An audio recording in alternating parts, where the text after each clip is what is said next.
मालेगाव तालुक्यातील सबंदगाव शिवारात गिरणा नदीला आलेल्या पुराच्या पाण्यात 10 ते 12 जण अडकले। मासे पकडण्यासाठी हे सगळे जण नदीपात्रात उतरले होते। अचानक नदीला पाणी वाढलं, पूर आला। हे सगळे जण आतमध्ये अडकले। अंधार झाल्यामुळे अग्निशमन दलाने बचाव कार्य थांबवलंय, मात्र नदीजवळ एक बचाव पथक तळ ठोकून आहे। शिवाय अडकलेल्यांचे नातेवाईक, मदत करण्यासाठी आलेले नागरिक पण घटनास्थळी थांबून आहेत। नाशिकच्या रामकुंड परिसरातून एक पर्यटक वाहून गेल्याची घटना घडली आहे। गोदावरी नदीची पाणी पातळी वाढल्याने रामकुंड परिसरात दर्शनासाठी आलेला एक युवक वाहून गेला। दरम्यान नागरिकांनी पूर पाहण्यासाठी येऊ नये, गर्दी करू नये असं आवाहन प्रशासनाकडून पुन्हा एकदा करण्यात आलंय। संततधार पावसानं यवतमाळच्या राळे गावातील करंजी नाल्याला पूर आला। त्यामुळे गावातील नागरिकांना कामासाठी दुसऱ्या गावी जाता येत नाहीये। वाढोणा इथे शाळेत शिकणाऱ्या विद्यार्थ्यांना तर जीव धोक्यात घालून नाला ओलांडावा लागला। नाशिकच्या बागलाण तालुक्यातील केळझर धरण 100% भरलंय। या धरणाच्या सांडव्यावरून वाहणारं पाणी नाही पात्राच्या दिशेने प्रवाहित झालंय।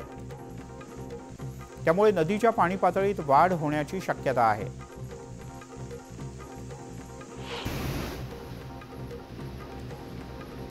खडकवासला धरणातून विसर्ग वाढवण्यात आल्यानं पुण्याला पुराचा धोका वाढलाय। सांडव्यावरून मुठा नदी पात्रात सुरू असणारा विसर्ग 45,705 क्युसेक्स पर्यंत करण्यात आलाय। त्यामुळे नदी पात्रालगतच्या भागात पाणी अधिक वाढण्याचा धोका आहे। पुण्यातल्या पूरस्थितीवर केंद्रीय राज्यमंत्री मुरलीधर मोहोळ लक्ष ठेवून आहेत। यावेळेला प्रशासनाच्याकडून योग्य समन्वय साधला जात असून मागच्या वेळेप्रमाणे स्थिती उद्भवणार नाही असा दावा मोहोळ यांनी केलाय। नाशिकच्या गोदावरी नदीपात्रात पाण्याचा प्रवाह वाढलाय। पाणी पातळीत झपाट्यानं वाढ झाली, त्यामुळे गोदाकाठच्या नागरिकांची तारांबळ उडाली। काठावर असलेल्या पर्यटकांची अनेक वाहनं पाण्यात अडकून पडली आहेत। पात्राशेजारी असणारी मंदिरं सुद्धा पाण्यात गेली आहेत। नाशिकच्या त्र्यंबकेश्वर परिसरात जोरदार पाऊस सुरू आहे। पावसामुळे कुशावर्त परिसरातील बाजारपेठेत गुडघाभर पाणी साचलंय। व्यापाऱ्यांचं मोठं नुकसान झालंय, तर भाविकांचेही हाल झाले आहेत। श्रावण महिन्याच्या निमित्त त्र्यंबकेश्वरमध्ये भाविकांची मोठी गर्दी होतीये, मात्र पावसामुळे सगळ्यांचीच अडचण झाली आहे। नाशिक देवळालीच्या आमदार सरोज आहेर यांना दशक्रिया विधीसाठी पावसाच्या पाण्यातून वाट काढावी लागली। ट्रॅक्टरच्या सहाय्याने त्यांनी नदीवरचा पूल ओलांडला। दुसरीकडे पर्यायी रस्ता असतानाही आमदारांनी स्टंटबाजी करण्यासाठी व्हिडिओ बनवला असा आरोप विरोधकांनी केला आहे।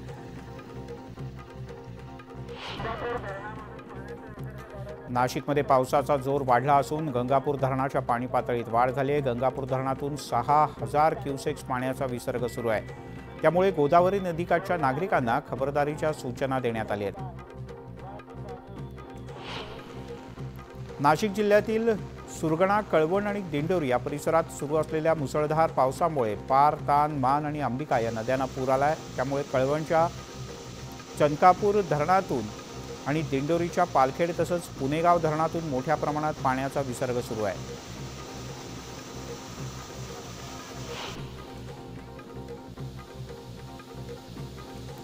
इकडे नाशिकच्या नांदूर मध्यमेश्वर धरणातून 45,000 क्युसेक्स इतका पाण्याचा जबरदस्त विसर्ग सुरू आहे। पाण्याचा विसर्ग सुरू असताना काही हुल्लडबाज किंवा अतिहुशार फोटो काढण्यासाठी इथे जमले होते।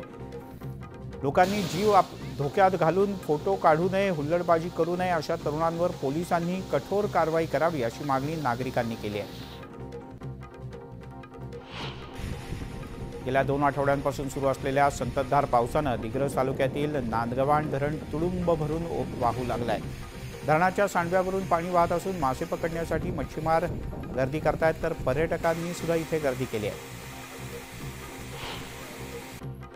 अहमदनगरच्या पारनेर तालुक्यातील मांडावे खुर्द परिसरात जोरदार पाऊस झालाय। पावसामुळे मुळा नदीला पूर आलाय।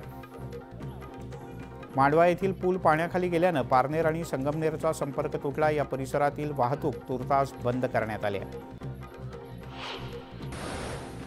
रायगड जिल्ह्याला सुद्धा मुसळधार पावसानं झोडपलं। या पावसामुळे रस्ते आणि पूल पाण्याखाली गेले आहेत। पाताळगंगा नदीनं इशारा पातळी गाठली आहे, तर काळ नदीनं धोक्याची पातळी ओलांडली आहे। पुढच्या काही तासात पावसाचा जोर आणखीन वाढण्याची शक्यता आहे। प्रशासन अलर्ट मोडवर आहे। नदीकाठच्या रहिवाशांना सतर्कतेचा इशारा देण्यात आला आहे। पालघर जिल्ह्यातील नद्यांच्या पाणी पातळीत मोठी वाढ झाली आहे। त्यामुळे सूर्या, तानसा, पिंजाळ आणि वैतरणा या नदीकाठावरील 100 पेक्षा जास्त गावांना सतर्कतेचा इशारा देण्यात आला आहे।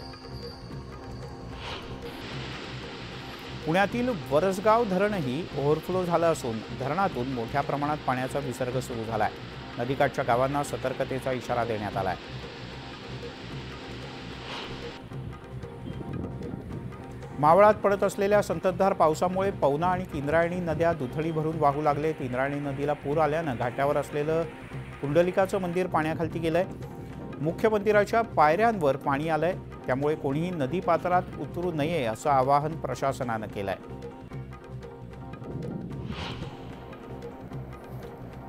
पुणे जिल्ह्यातील खेड, आंबेगाव, जुन्नर आणि शिरूर तालुक्यातील विविध भागात मुसळधार पाऊस सुरू आहे। त्यामुळे नदी नाले दुथडी भरून वाहत आहेत। यामुळे तालुक्यातील काही गावांचा संपर्क तुटला आहे। रस्त्यावर पाणी आलं असून राजगुरुनगर जवळच्या खरपुडी इथे भीमा नदीवरच्या पुलावरून पाणी वाहत आहे, पण तरीही अतिउत्साही नागरिक जीव धोक्यात टाकणारा प्रवास करतायत। लोणावळा परिसरात बरसणाऱ्या मुसळधार पावसानं शहरातल्या सखल भागात पाणी साचलं। अनेक रस्ते जलमय झाले।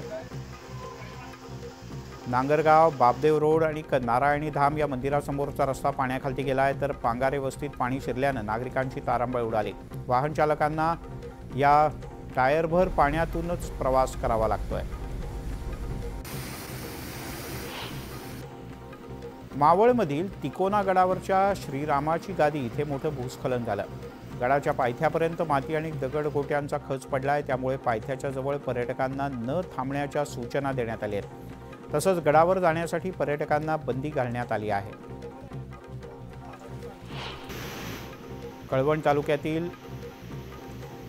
चणकापूर धरण पाणलोट क्षेत्रात पावसाची संततधार सुरू आहे। त्यामुळे धरण 70% क्षमतेनं भरलंय। धरण परिसरातल्या शेतांमध्ये पाणी साचलंय, त्यामुळे पिकं पाण्याखाली आहेत। दरम्यान या धरणातून गिरणा नदीपात्रात 10,500 क्युसेक्सच्या वेगानं पाण्याचा विसर्ग सुरू आहे।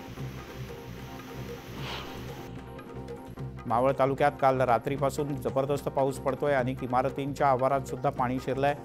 सतत कोसळणाऱ्या पावसामुळे पाण्याची पातळी वाढतेय। नागरिकांनी घरातच राहावं, अत्यावश्यक काम असल्याशिवाय घराबाहेर पडू नये असं आवाहन करण्यात आलंय। लोणावळ्यात पावसाचं प्रमाण वाढलं असून भुशी धरणानं धोक्याची पातळी ओलांडली आहे। त्यामुळे भुशी धरणाच्या सांडव्यावरून पाण्याचा वेगानं विसर्ग होतोय। लोणावळा पोलिसांनी सुरक्षेसाठी पर्यटकांना भुशी धरणावर जायला मज्जाव केला आहे। पिंपरी चिंचवडमध्ये पावसाचा जोर वाढल्यानं शहरातील उपनगरात पाणी साचायला सुरुवात झाली। नागरिकांनी गरज असेल तरच घराबाहेर पडावं असं आवाहन पिंपरी चिंचवड महापालिकेच्या वतीनं करण्यात आलंय। तर नागरिकांच्या सुरक्षेसाठी शहरांमध्ये आर्मी आणि एनडीआरएफची पथकं तैनात करण्यात आली आहेत। लोणावळ्यातील कार्ला गडावर पावसाच्या पाण्यानं अक्षरशः हाहाकार उडालाय। गडाच्या पायथ्याशी कमरेपर्यंत पाणी साचलंय। एकवीर आईचं भाविक दर्शन घेऊन परत येत असताना पाण्यातूनच त्यांना वाट काढत उतरावं लागलं। गडावर देवीच्या दर्शनाला जात असताना सुद्धा काही भागात तर गुडघ्यापेक्षा जास्त पाणी साचल्याचं पाहायला मिळालं। पिंपरी चिंचवड शहरात पावसाचा जोर वाढलाय। नदी नाले दुथडी भरून वाहत आहेत, त्यामुळे पूरस्थितीचा धोका आहे। शहरातील नदीकाठच्या सुमारे 1000 पेक्षा जास्त नागरिकांना स्थलांतरित करण्यात आलंय।